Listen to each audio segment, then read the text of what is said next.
now we're going to talk about being single. Often it's a topic that only women talk about. Well, perhaps true, perhaps not true. We are going to talk tonight about men. And our guest is Hal Spielman. He has created a website and a book on the topic called Suddenly Solo. Welcome, Hal. Thank you. It's so nice to be here. First of all, we were talking a little bit earlier, and you told me you thought about writing this book after your wife passed away. That's right. And she has been gone how long now? 5 years. So you must have missed her terribly. And then how did you go about writing this? Well, it started out that I started looking for material that would be useful to me as a single person. And I found that, in fact, there was virtually nothing available for men. There's a great deal available for women. And that led me to start thinking about applying the things I'd done all my life, which is market research and communication research. And I then started to do interviews. And you interviewed a lot of people. How many? Well, we've run 7 studies. We've interviewed over 1,000 men. We've interviewed over 600 women, all mature. And by mature, I mean 55 and up, with the bulk being in the 60 to 70 range. Your target audience was the mature audience, and yet something interesting has happened.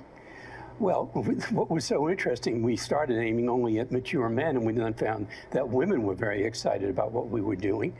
We find a lot of women coming to our website, suddenlysolo.org. And younger men? And then we started to find younger men, and they're saying, gee, a lot of this information is useful, but the focus of the research has all been on mature men. And what were some of the commonalities that you found?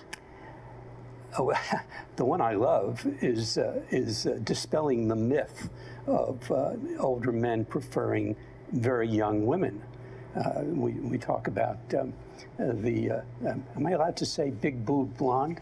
I suppose so. And the media kind of plays that up. Or the trophy girlfriend, or the trophy wife. That's a good phrase. I like that one. I have to remember that. Yes, and so we found that, in fact, just over 80% of men preferred to be with women in their own age bracket.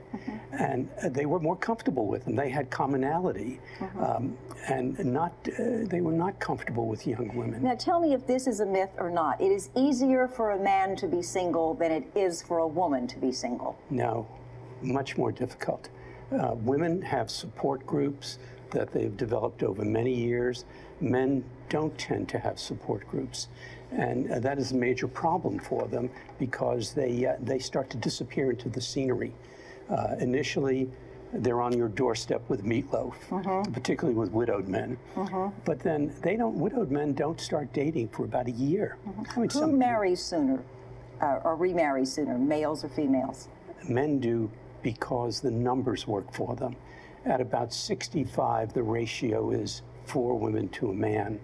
So they tend, after 2 or 3 years, to get, we will say, picked off. Well, thank you very much for joining us. It sounds like a really interesting read. The book will be on Amazon next week, and we'll be getting it to bookstores shortly afterwards. But it's Suddenly Solo, and the website is a very dynamic place, suddenlysolo.org. Thank you so much for being with us. Thank you.